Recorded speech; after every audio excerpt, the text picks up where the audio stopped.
Hello दोस्तों, स्वागत है आप सबों का आपके अपने एलएनजी के जीएस में। मैं हूं अमृत मिश्रा। और दोस्तों, जैसा कि आप सबों को मालूम है कि 27 तारीख को बेल्टोन का एग्जाम हो चुका है और अब स्टूडेंट के मन में सबसे ज्यादा सवाल ये आ रहा है कि सर अब हमारी जो रिजल्ट है वो कब आएगी और ज्वाइनिंग का प्रोसेस कब तक स्टार्ट होगा। तो चलिए दोस्तों, आज की वीडियो में मैं आपको बताने वाला हूँ कि इससे जुड़ी हुई क्या अपडेट है हमारे पास और साथ ही साथ आपको कौन कौन से डॉक्यूमेंट आप प्रिपेयर कर लेना है डॉक्यूमेंट वेरिफिकेशन के लिए।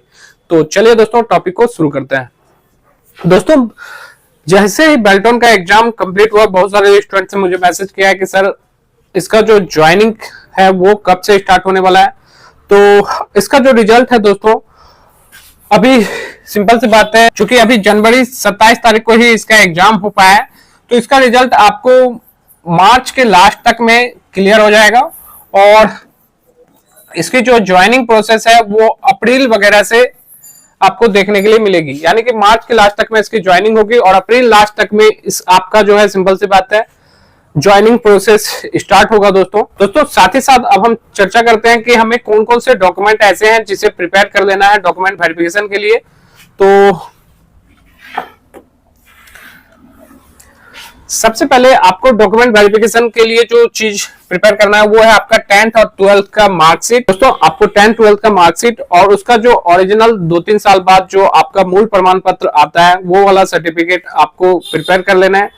और इसके अलावा दोस्तों, ग्रेजुएशन और पीजी की बात करें तो ग्रेजुएशन और पीजी का मार्कशीट आपका कंपलसरी नहीं है। अगर आपने फॉर्म भरते वक्त ग्रेजुएशन की चर्चा की होगी तो आप ग्रेजुएशन की भी मार्कशीट और उससे जुड़े हुए डॉक्यूमेंट को साथ रख लें। इसके अलावा दोस्तों, बात करें कंप्यूटर सर्टिफिकेट की, तो कंप्यूटर सर्टिफिकेट में यदि आपके पास बीएसडीएम के द्वारा 400 घंटे वाला सर्टिफिकेट है या फिर आपके पास एडीसी वगैरह का सर्टिफिकेट है तो भी कोई दिक्कत नहीं है। दोनों सर्टिफिकेट का आपके लिए सेम वैल्यू है। पहले वो हालांकि बीएसडीएम वाले सर्टिफिकेट का ज्यादा वैल्यू करेगा। इसके अलावा आपके पास एडीसीए का भी सर्टिफिकेट है तो वो भी सेम ही वैलिड है। तो कोई भी सर्टिफिकेट हो, आपको सर्टिफिकेट के जो भी मार्कशीट या ग्रेड, अलग अलग कंप्यूटर इंस्टीट्यूट अलग अलग तरीके से सर्टिफिकेट प्रोवाइड कराते हैं। कुछ इंस्टीट्यूट ऐसे होते हैं जो सिर्फ ग्रेड ही प्रोवाइड करवाते हैं, तो आप ग्रेड वाले ही सर्टिफिकेट लेके जाएं। कुछ इंस्टीट्यूट होते हैं जो आपको ग्रेड और मार्कशीट दोनों प्रोवाइड करवाते हैं। ये जरूरी नहीं है कि अगर आपको किसी इंस्टीट्यूट ने ग्रेड वाला ही सिर्फ सर्टिफिकेट दिया है तो वो वैलिड नहीं होगा, वो भी वैलिड होगा दोस्तों आपको। और मार्कशीट कुछ इंस्टीट्यूट एक्स्ट्रा में अपना जारी करते हैं। दोस्तों, आपने देखा होगा डोएक्स से भी ओ लेवल के जो कोर्सेज होते हैं उसमें भी दोस्तों जनरली आपका ग्रेड ही प्रोवाइड करवाया जाता है। तो आपके पास जो भी कंप्यूटर सर्टिफिकेट हो, जहां से भी जिस इंस्टीट्यूट से भी आपने कर रखा होगा वो आप प्रिपेयर रखिएगा।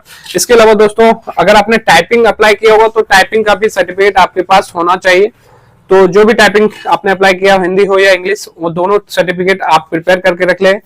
और साथ ही साथ दोस्तों, कैटेगरी की, तो आप जिस कैटेगरी के भी हों, यदि आप SC ST हैं तो आप अपने जाति प्रमाण पत्र को, और OBC है तो NCL वगैरह, जो भी आप EWS हैं तो EWS का जो आपके पास आता है सर्टिफिकेट, उन सारे सर्टिफिकेट को आपको प्रिपेयर करके ले जाना है। बहुत सारे ऐसे भी स्टूडेंट होंगे जिन्होंने इस सर्टिफिकेट को जिस समय फॉर्म भरा रहा था उस समय हो सकता है उनके पास बैक डेट का सर्टिफिकेट उसी से अप्लाई कर दिया हो, तो वो जो सर्टिफिकेट आपने अप्लाई किया तो वो भी, और अगर उनका एक्सपायर कर चुका है तो नया सर्टिफिकेट बना के भी अपने साथ ले जाइएगा ताकि आपको किसी भी प्रकार की कोई भी दिक्कत का सामना ना करना पड़े। इसके अलावा दोस्तों, बात करें फोटो, तो पासपोर्ट साइज फोटो रख लेना है आपको। 4 से 6 पासपोर्ट साइज फोटो लेके जाइए, वो इनफ होगा आपके लिए। साथ ही साथ आपको अपने डॉक्यूमेंट वेरिफिकेशन के तौर पे आपको अपने आइडेंटिटी वेरीफाई करने के लिए आधार कार्ड और पैन कार्ड भी ले जाना है और इनके जेरॉक्स भी रख लेना है आपको। इसके अलावा दोस्तों, जो आपने फॉर्म अप्लाई किया था तो जो उसका पेमेंट का रिसिप्ट था वो भी कभी कभी खोज लिया जाता है, तो पेमेंट रिसिप्ट भी रख लीजिएगा। फॉर्म को अप्लाई करने टाइप में आपको दिया गया होगा, जो भी साइबर जहाँ से भी आपने ऑनलाइन किया होगा वहाँ से आपको दे दिया गया होगा पेमेंट रिसिप्ट। तो ये सारे डॉक्यूमेंट है, इन सब के कम से कम 3 से 4 फोटोकॉपी करवा के आप अपने पास रख लें अपने फाइल में, और इन सारे डॉक्यूमेंट से ही आपका डॉक्यूमेंट वेरिफिकेशन होने वाला है। तो उम्मीद करता हूं कि मैंने आपको सारी जानकारी दे दी है। फिर भी अगर आपको इस टॉपिक से रिलेटेड कुछ भी पूछना है तो आप कमेंट करके पूछ सकते हैं, मैं आपको जल्द से जल्द रिप्लाई करूंगा। तो मिलते हैं अपने नेक्स्ट वीडियो में, तब तक के लिए अलविदा। Thank you very much for watching this video.